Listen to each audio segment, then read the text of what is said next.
अस्सलाम वालेकुम दोस्तों आज की इस वीडियो में हम बात करेंगे दुबई के शेखों की, क्योंकि ये जैसे दिखते हैं वैसे होते नहीं। इस वीडियो में हम आपको एक 26 साला लड़की की दिल दहला देने वाली कहानी सुनाएंगे, जिसे सुनकर आप अच्छी तरह जान जाएंगे कि दुबई के अमीर तरीन शेख पाकिस्तानी लड़कियों के साथ कैसा सलूक करते हैं, कैसे इन्हें धोखे से दुबई बुलाकर ज़्यादती का निशाना बनाया जाता है।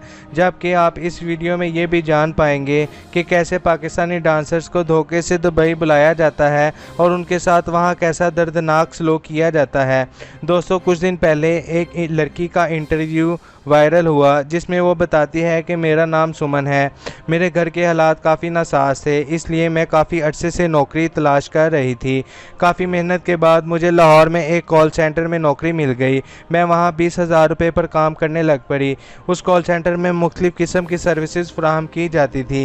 एक दफ़ा मुझे दुबई से किसी कस्टमर की कॉल आई और उसे मेडिकल की सर्विस की ज़रूरत थी। मैंने अपनी ड्यूटी के मुताबिक सर्विस फराहम की तो उस शख्स ने कहा कि आपकी आवाज़ बहुत प्यारी है। इसके बाद उस शख्स ने मुझे रोज़ाना कॉल करना शुरू कर दी। एक दिन उसने मेरा ज़ाती फ़ोन नंबर मांग लिया। काफ़ी ज़्यादा ज़िद करते हुए मुझे ना चाहते हुए भी नंबर देना पड़ गया। इसके बाद वो मुझे फ़ोन नंबर पर कॉल करता। मेरी आवाज़ का दीवाना हो चुका था। उसका कहना था कि मेरी दुबई में अपनी कंपनी है, अगर तुम मेरी कंपनी में नौकरी करो तो मैं तुम्हें 1 लाख माहाना दूंगा और काम भी घर बैठकर करना होगा। मैंने ज़्यादा पैसों की लालच में कॉल सेंटर से नौकरी छोड़कर इसकी ऑफ़र कबूल कर ली। तकरीबन 6 से 7 महीने काम करने के बाद इसने मुझे दोबारा एक नई ऑफ़र दी कि अगर मैं दुबई जाकर इसकी कंपनी में काम करूं तो वो मुझे पाकिस्तानी 3 से 4 लाख माहाना अदा करेगा और फ्लैट के साथ लग्जरी गाड़ी और तरह तरह की सहूलियात फराहम करेगा। मैंने जब घर जाकर बात की तो उन्होंने मुझे दुबई जाने की इजाज़त दे दी और मैं भी दूसरे मुल्क जाकर काम करने के लिए बेहद खुश थी। लेकिन मैं नहीं जानती थी कि वहां जाने से मेरी ज़िंदगी किस कदर तबाह हो जाएगी। जब मैं दुबई पहुंची तो एक शानदार होटल में मेरे लिए एक कमरा पहले से ही बुक हो चुका था। मुझे कहा गया कि आप कुछ दिन तक इस कमरे में रहेंगी। आधा महीना गुजर चुका था लेकिन अब तक मुझे काम करने के लिए किसी ने नहीं बुलाया था। कुछ दिन बाद मुझे एक अरबी शेख ने अपने घर बुलाया। वो एक शानदार घर था। मुझे ज़बरदस्त खाना खिलाया गया। मैंने उसे पूछा दफ्तर कब आना है तो वो मुझसे कहने लगा कि मैंने तुम्हें यहाँ धोखे से बुलाया है, मेरी कोई अपनी कंपनी नहीं है, मेरा सिर्फ एक नाइट क्लब है। अगर तुम इसमें डांस करने का काम चाहती हो तो तुम्हें अच्छी खासी तनख्वाह दी जाएगी। उसका कहना था कि मैं पहले भी दूसरे ममालिक से लड़कियों को धोखे से यहाँ बुलाता हूँ, फिर उसे अपने क्लब में इनसे काम करवाता हूँ। मैंने कहा कि मैं नाइट क्लब की जगह किसी मॉडलिंग प्रोडक्शन हाउस में काम करना चाहती हूँ। लिहाजा उस शख्स ने अपने किसी जानने वाले से मॉडलिंग का काम दिलवा दिया। शुरू में सब ठीक चलता रहा, लेकिन जो बाद में हुआ मैंने कभी तसव्वुर भी नहीं किया था। उन लोगों ने मुझे बहकाकर शराब के नशे पर लगा दिया। मुझे शराब का इस कदर आदी बना दिया गया कि दिन में कई बार शराब पिलाई जाती थी। जब शराब से मैं अपनी पूरी तरह होश खो बैठती तो जो शख्स ने मुझे बुलाया था वो और उसके दोस्त हर रात बारी बारी अपने घर ले जाते और ज़्यादती का निशाना बनाते। इसके बाद ये लोग पैसे लेकर कई और लोगों के सामने भी मुझे पेश करते। मेरे अलावा इस ग्रुप में दूसरे ममालिक से आई गई बेशुमार लड़कियां शामिल थीं जिन्हें ज़बरदस्ती ज़्यादती का निशाना बनाया जा रहा था। लड़की बताती है कि तकरीबन 4 साल तक लोगों के सामने मेरी नुमाइश की जाती रही, लेकिन इसके बाद ज़बरदस्ती मेरे घर वालों ने मुझे वापस बुला लिया। आपको बताते चलें कि तकरीबन 1 साल पहले इसी तरह का एक वाक़या पेश आया था जिसमें एक शख्स अपनी भांजी को ज़बरदस्ती दुबई भेजते पकड़ा गया था। उस शख्स का कहना था कि मेरा दुबई के शेखों के साथ कॉन्ट्रैक्ट साइन है जिसमें मैं पाकिस्तान से लड़कियों को नौकरी की लालच देकर दुबई भेजता हूं, फिर वहां के अरबी उन्हें नशे का आदी बनाकर ज़्यादती का निशाना बनाते हैं। नाइट क्लब में कम उम्र लड़कियों को नाचने के लिए पेश किया जाता है, फिर वहां जिसको कोई भी लड़की पसंद आ जाए फिर वो उसे रात रंगीन बनाने के लिए अपने साथ घर ले जाता है। दोस्तों, दौलत और शोहरत का लालच एक ऐसी भयानक बीमारी है जिसकी खातिर बड़े बड़े लोग अपने कपड़े तक उतारने के लिए तैयार हो जाते हैं, लेकिन जब उन्हें अपने किए का एहसास होता है तो वो उस भयानक बीमारी से निकलने की कोशिश करते हैं, लेकिन तब तक बहुत देर हो चुकी होती है। लिहाजा पाकिस्तानी लड़की नादिया अली भी इनमें शामिल है, जिसने चंद पैसों की खातिर सरेआम अपने जिस्म को बेचा और पूरी दुनिया में बदनामी की वजह बनी।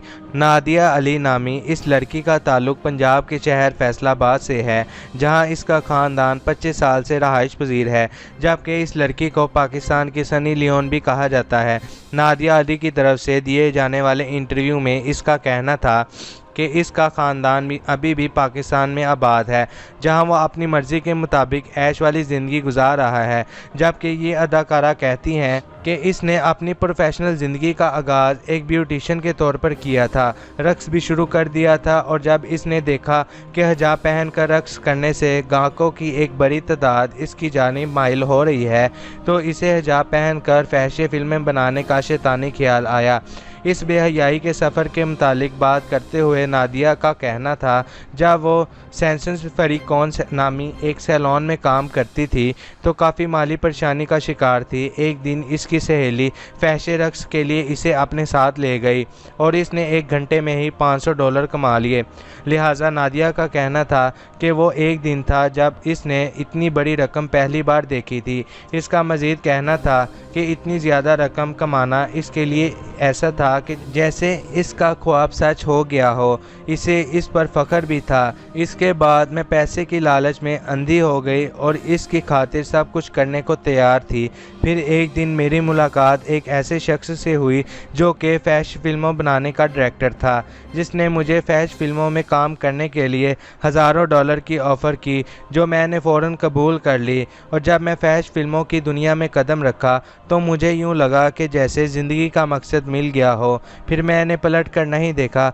दोस्तों, नादिया अली ने अपने वालिदैन के मुतालिक बात करते हुए बताया कि किसी भी आम वालिदैन की तरह मेरे वालिदैन भी नहीं चाहते थे कि इनकी बेटी फैशन फिल्मों में काम करे, लेकिन वो अच्छी तरह समझते थे कि मैं ये क्यों कर रही हूँ। मेरा इनके साथ बहुत अच्छा ताल्लुक़ है, मैं उन्हें हर बात खोल कर बता देती हूँ। जब अदाकारा उसे पूछा गया कि वो बेहयाई के काम में हिजाब का इस्तेमाल क्यों करती है, तो इसका कहना था कि इस मुनफरिद अंदाज की वजह से ही इसकी वीडियोस को लाखों अफराद देखते हैं।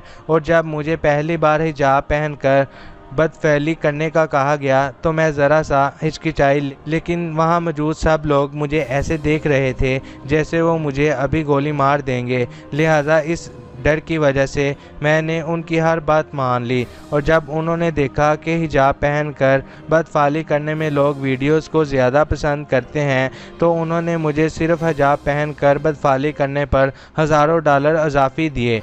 यह हिजाब ही है जिसकी वजह से मैंने लाखों रुपए कमाए। लिहाजा अब हिजाब मेरी पहचान बन चुका है, जिसमें कभी नहीं छोड़ूंगी। दोस्तों, नादिया अपने फैशन इंडस्ट्री में दाखिल होने से कबल दिए जाने वाले ऑडिशन के मुतालिक बताती हैं कि जब मैं ऑडिशन देने के लिए एक कमरे में दाखिल हुई तो मैंने देखा कि वहां तकरीबन 12 से 15 लोग मौजूद थे, जो मुसलसल मेरे जिस्म को आंखें फाड़ फाड़ कर देख रहे थे।